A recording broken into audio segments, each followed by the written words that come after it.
Hi friends, welcome back to my YouTube channel. ಹೇಗಿದ್ದೀರಾ ಎಲ್ಲರೂ? I hope ಎಲ್ಲರೂ ಆರಾಮಾಗಿದ್ದೀರಾ ಅಂದ್ಕೊಂಡಿದ್ದೀನಿ. ನಾನು ಇವತ್ತು ತೋರಿಸ್ತಾ ಇರ್ತಕ್ಕಂಥ ಈ ಕ್ಷೇತ್ರದ ಬಗ್ಗೆ ನೀವು ಖಂಡಿತವಾಗ್ಲೂ ಯಾವುದಾದ್ರೂ ಯೂಟ್ಯೂಬ್ ಚಾನಲಲ್ಲೋ ಅಥವಾ ಇನ್ಸ್ಟಾಗ್ರಾಮ್ ಪೇಜಲ್ಲೋ, ಫೇಸ್ಬುಕ್ ಪೇಜಲ್ಲೋ, ನ್ಯೂಸ್ ಚಾನಲ್ಗಳಲ್ಲೋ, ನ್ಯೂಸ್ ಪೇಪರಲ್ಲೋ ಖಂಡಿತವಾಗ್ಲೂ ನೋಡಿರ್ತೀರಾ. ಇದು ಅಷ್ಟೊಂದು ಫೇಮಸ್ಸು. ಇತ್ತೀಚೆಗಂತೂ ಇದ್ರ ಬಗ್ಗೆ ತುಂಬ ವೀಡಿಯೋಸ್ಗಳು ಓಡಾಡ್ತಾ ಇದೆ. ಈ ಕ್ಷೇತ್ರಕ್ಕೆ ನೀವು ಹೋಗಬೇಕು ಅಂದ್ಕೊಂಡ್ರೆ ಇದೆಲ್ಲಿದೆ ಅಂದರೆ ಮಂಡ್ಯ ಜಿಲ್ಲೆ, ಚನ್ನಪಟ್ಟಣ ತಾಲೂಕು, ಮದ್ದೂರು ಹೋಬಳಿಲಿರ್ತಕ್ಕಂತಹ ಗೌಡಗೆರೆ ಅನ್ನೋ ಒಂದು ಹಳ್ಳಿನಲ್ಲಿದೆ. ಇದ್ರ ವಿಶೇಷತೆ ಬಗ್ಗೆ ಹೇಳಬೇಕಂದ್ರೆ ಇದು ಒಂದು ದೊಡ್ಡದಾದಂತಹ 60 ಅಡಿ ಎತ್ತರದ ಸುಮಾರು 3000 kgಯ ಪಂಚಲೋಹಗಳಿಂದ ಮಾಡಿರ್ತಕ್ಕಂಥ ವಿಗ್ರಹ. ಈ ವಿಗ್ರಹ 18 ಭುಜಗಳನ್ನು ಹೊಂದಿದೆ, ಅಂದರೆ 18 ಕೈಗಳನ್ನು ಒಳಗೊಂಡಿರ್ತಕ್ಕಂಥ ಚಾಮುಂಡೇಶ್ವರಿಯ ವಿಗ್ರಹ ಇದು. ಇದ್ರ ಮಹಿಮೆ ಬಗ್ಗೆ ಹೇಳಬೇಕಂತಂದರೆ ಯಾರಿಗೆಲ್ಲ ತುಂಬ ಕಷ್ಟ ಇರುತ್ತೆ, ತುಂಬ ವರ್ಷಗಳಿಂದ ಕೆಲವು ನೋವುಗಳಿಂದ ಬಳಲ್ತಾ ಇರ್ತಾರೆ, ಕೆಲವು ಆಸೆಗಳನ್ನು ಈಡೇರಿಸ್ಕೊಳ್ಳೋಕ್ಕಾಗಲ್ಲ ಅಂಥವ್ರು ಇಲ್ಲಿಗೆ ಬಂದು ಹೋದರೆ ಖಂಡಿತವಾಗ್ಲೂ ಈಡೇರತ್ತೆ. ಅವರ ಸಮಸ್ಯೆಗಳು ಖಂಡಿತವಾಗ್ಲೂ ಬಗೆಹರುತ್ತೆ ಅನ್ನೋ ನಂಬಿಕೆ ಕೂಡ ಇಲ್ಲಿ ಇದೆ. ಈ ದೇವಸ್ಥಾನದಲ್ಲಿ ಏನೇನಿದೆ ಅಂತ ಅಂದರೆ ಒಂದು ಗರ್ಭಗುಡಿ ಇದೆ. ಇಲ್ಲಿ ನೋಡ್ತಾ ಇದ್ದೀರಲ್ಲ, ಈ ಗರ್ಭಗುಡಿ ಅಲ್ಲ, ಅದು ಒಳಗಡೆ ಹೋಗಬೇಕು, ಅದಕ್ಕಿಂತ ಮುಂಚೆ ಸಿಗೋದು ಅದು. ಆ ಗರ್ಭಗುಡಿಯಲ್ಲಿ ಚಾಮುಂಡೇಶ್ವರಿಯ ವಿಗ್ರಹ ಇದೆ. ಆ ವಿಗ್ರಹಕ್ಕೆ ಪ್ರತಿನಿತ್ಯ ಪೂಜೆ ನಡೆಯುತ್ತೆ. ಬೆಳಿಗ್ಗೆ 6 ಗಂಟೆಯಿಂದ ಹಿಡಿದು ರಾತ್ರಿ 9 ಗಂಟೆವರೆಗೆ ಯಾವಾಗಲೂ ದೇವಸ್ಥಾನ ಓಪನ್ ಇರುತ್ತೆ, ದರ್ಶನ ಮಾಡ್ಬೋದು. ಯಾವುದೇ ಟೈಮಲ್ಲೂ ಕೂಡ ದೇವಸ್ಥಾನ ಕ್ಲೋಸ್ ಮಾಡಿರಲ್ಲ. ಏನಪ್ಪ ಅಂದರೆ ಸಂಡೇ ಮಾತ್ರ ಹೋಗಬಾರ್ದು, ತುಂಬ ರಶ್ ಇರ್ತಾರೆ. ಬೆಳಿಗ್ಗೆ ಹೋಗಿ ಕ್ಯೂ ನಿಂತರೆ ಮಧ್ಯಾಹ್ನ ಆದರೂ ದರ್ಶನ ಆಗಲ್ಲ, ಅಷ್ಟೊಂದು ಜನ ಇರ್ತಾರೆ. ನಾವು ಹೋಗಿದ್ದು ಸಂಡೇನೇ, ನಾವು ಕೂಡ ಇದೇ ರೀತಿ ಅನುಭವಿಸಿದ್ದೀವಿ. ಬೇರೆ ಯಾವುದೇ ದಿನ ಹೋದ್ರೂ ಬೇಗ ದರ್ಶನವೂ ಆಗುತ್ತೆ, ದೇವ್ರನ್ನೂ ಕೂಡ ಚೆನ್ನಾಗಿ ನೋಡ್ಬೋದು, ರಶ್ ಇರಲ್ಲ. ನೋಡಿ ಇಲ್ಲಿ ಎಷ್ಟೊಂದು ಜನಗಳಿದ್ದಾರೆ ಅಂತ. ಹಾಗೆಯೇ ಇಲ್ಲಿ ಒಂದು ಬಸವ ಐತಂತೆ, ಆ ಬಸವ ನಿಧನ ಆಯ್ತಂತೆ. ಅದರ ನೆನಪಿಗೋಸ್ಕರ ಒಂದು ಬಸವನ ಕೆತ್ತನೆ ಮಾಡಿದ್ದಾರೆ. ಇದೇ ಆ ಬಸವನ ವಿಗ್ರಹ ಇರ್ತಕ್ಕಂಥ ಮಂಟಪ. ಇದು ದೇವಸ್ಥಾನದ ಗರ್ಭಗುಡಿಯ ಮುಂದೆ ಇದೆ. ಹಾಗೆ ಈಗಲೂ ಕೂಡ ಒಂದು ಬಸವ ಇದೆ. ಇದು ಬಿಗ್ ಬಾಸ್ ವರ್ತೂರು ಸಂತೋಷ್ ಅವರಿದ್ರಲ್ಲ, ಅವ್ರು ಕೊಟ್ಟಿರ್ತಕ್ಕಂಥ ಬಸವ ಅಂತೆ. ಆ ಬಸವಗೆ ಪ್ರತಿನಿತ್ಯ ಕೂಡ ಪೂಜೆ ನಡೆಯುತ್ತೆ. ಇಲ್ಲಿ ಪ್ರತಿನಿತ್ಯ ಪಾದ ಪೂಜೆ ಮಾಡಿ ಕರ್ಕೊಂಡು ಹೋಗ್ತಾರೆ. ಅದನ್ನು ಕೂಡ ನಾವಿಲ್ಲಿ ನೋಡ್ಬೋದು. ಇದೇ ನೋಡಿ, ಅದು ಈಗ ಪಾದ ಪೂಜೆ ನಡೀತಾ ಇದೆ. ಅದಕ್ಕೆ ಪೂಜೆ ಮಾಡಾದಮೇಲೆ ಅದು ಹೋಗುತ್ತೆ. ಅದಕ್ಕೆ ಒಂದು ಮನೆ ಕಟ್ಟಿದ್ದಾರೆ, ಅಲ್ಲಿ ಎದುರುಗಡೆ ಕಾಣಿಸ್ತಿದೆ ಅಲ್ಲ, ಅದೇ ಮನೆ. ಆ ಮನೆಯಲ್ಲಿ ಇರುತ್ತದು. ನಾವು ಹೋಗಿ ಅಲ್ಲಿನ ದರ್ಶನ ಮಾಡಬೇಕಾಗಿರುತ್ತೆ.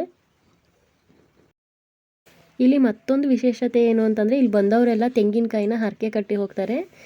ಈ ಹರಕೆ ಕಟ್ಟಿ ಹೋದರೆ ಇಲ್ಲಿ ನಾವು ಏನು ಕೇಳ್ಕೊಂಡಿರ್ತೀವಿ ಅದೆಲ್ಲ ಖಂಡಿತವಾಗ್ಲೂ ಈಡೇರುತ್ತೆ ಅಂತ. ಈ ಕಾಯಿಗಳನ್ನು ಆ ಚಾಮುಂಡೇಶ್ವರಿ ವಿಗ್ರಹ ಕಾಣಿಸ್ತಾ ಇದೆಯಲ್ಲ, ಅದ್ರ ಹಿಂದೆ ಒಂದು ಕೌಂಟರ್ ಇದೆ, ಅಲ್ಲಿ ಕೊಡ್ತಾರೆ. 40 ರೂಪಾಯಿ ಅಥವಾ 50 ರೂಪಾಯಿ ತಗೊತಾರೆ. ಅದನ್ನು ತೊಗೊಂಡು ಬಂದು ಆ ಮಂಟಪನ 7 ಸುತ್ತು ಸುತ್ತಿ ಈ ತೆಂಗಿನಕಾಯಿನ ಕಟ್ಬಿಟ್ಟು ಹೋಗ್ತಾರೆ. ಈ ಕಟ್ಬಿಟ್ಟು ಹೋದರೆ ಖಂಡಿತವಾಗ್ಲೂ ಅವರ ಬೇಡಿಕೆಗಳೆಲ್ಲ ಈಡೇರುತ್ತೆ ಅನ್ನೋ ನಂಬಿಕೆ ಕೂಡ ಇದೆ ಇಲ್ಲಿ. ಇಲ್ಲಿ ಕಾಣಿಸ್ತಾ ಇದೆ ನೋಡಿ, ಇಲ್ಲಿ ಕಲ್ಲು. ಈ ಕಲ್ಲನ್ನು ರಾಮ ಸೇತುವೆ ಕಲ್ಲು ಅಥವಾ ಹನುಮಾನ್ ಕಲ್ಲು ಅಂತೇಳಿ ಕರೀತಾರೆ. ಇದನ್ನ ನೀರೊಳಗೆ ಎಷ್ಟೇ ಮುಳುಗಿಸಿದ್ರು ಕೂಡ ಮುಳುಗಲ್ಲ. ಇಲ್ಲಿ ಜನಗಳು ನೀರೊಳಗಡೆ ಮುಳುಗಿಸಿ ಇದನ್ನ ತಲೆ ಮೇಲೆ ಇಟ್ಕೊತಾರೆ. ಹೀಗೆ ತಲೆ ಮೇಲೆ ಇಟ್ಕೊಂಡ್ರೆ ಅಂಥವರ ದೇಹದಲ್ಲಿ ಯಾವುದೇ ಗುಪ್ತ ಕಾಯಿಲೆಗಳಿದ್ರೂ ಕೂಡ ಅದು ವಾಸಿ ಆಗಿಬಿಡುತ್ತೆ.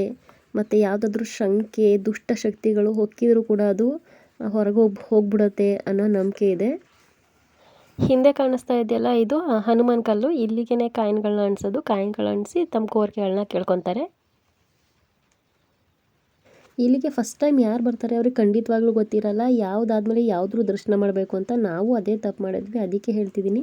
ಸ್ಟಾರ್ಟಿಂಗ್ ಬಂದ ತಕ್ಷಣ ಗರ್ಭಗುಡಿಯಲ್ಲಿ ಶ್ರೀ ಚಾಮುಂಡೇಶ್ವರಿ ದೇವಿಯ ದರ್ಶನವನ್ನು ಮಾಡಿ ಅನಂತರ ಹೊರಗಡೆ ಬಂದು ಆ ರಾಮನ ಕಲ್ಲನ್ನು ತಲೆ ಮೇಲೆ ಹೊರಿಸ್ಕೊಂಡು, ಅದಾದಮೇಲೆ ಅಲ್ಲಿ ಒಂದು ಗೋಡೆ ಇದೆ, ಅದಕ್ಕೆ ಕಾಯಿನ ಅಂಟಿಸಾದ್ಮೇಲೆ ಇಲ್ಲಿ ಚಾಮುಂಡೇಶ್ವರಿಯ ವಿಗ್ರಹ, ದೊಡ್ಡ ವಿಗ್ರಹ ಏನಿದೆ ಆ ವಿಗ್ರಹದ ಹತ್ರ ಬಂದು ಅದ್ರ ಹಿಂದೆ ಕೌಂಟರ್ ಇದೆ, ಅಲ್ಲಿ ಕಾಯಿ ತಗೊಂಡು ಆ ಕಾಯಿನ ತಗೊಂಡು ಬಂದು ಅಲ್ಲಿ ಒಂದು ಮಂಟಪ ಇದೆ, ಆ ಮಂಟಪದ ಹತ್ರ ಬಸವನ ಮೇಲಿಂದ ನೀರನ್ನ ಸುರಿತಾರೆ, ಅರಿಶಿಣದ ನೀರನ್ನ. ಅದನ್ನು ಸುರಿಸ್ಕೊಂಡು ಅದನ್ನು 7 ಸುತ್ತು ಸುತ್ತಿ ಕಾಯಿ ಕಟ್ಟಿ ಅದಾದಮೇಲೆ ಇಲ್ಲಿರ್ತಕ್ಕಂಥ ಬಸವನ ದರ್ಶನ ಮಾಡಬೇಕು. ಆವಾಗಲೇ ತೋರಿಸ್ದೆ ನೋಡಿ ನಾನು ಬಸವ ಅಂತ, ಪಾದ ಪೂಜೆ ಮಾಡಿಸ್ಕೊತಾ ಇದೆ ಅಂತ. ಆ ಬಸವ ಇಲ್ಲಿಗೆ ಬಂದು ನಿಲ್ಲುತ್ತೆ. ಪೂಜೆ ಆದಮೇಲೆ ನಾವು ಕಾಯಿ ಕಟ್ಟಿ ಬಂದಮೇಲೆ ಇಲ್ಲಿಗೆ ಬಂದು ಅದ್ರ ದರ್ಶನನ ಪಡ್ಕೊಬೇಕು.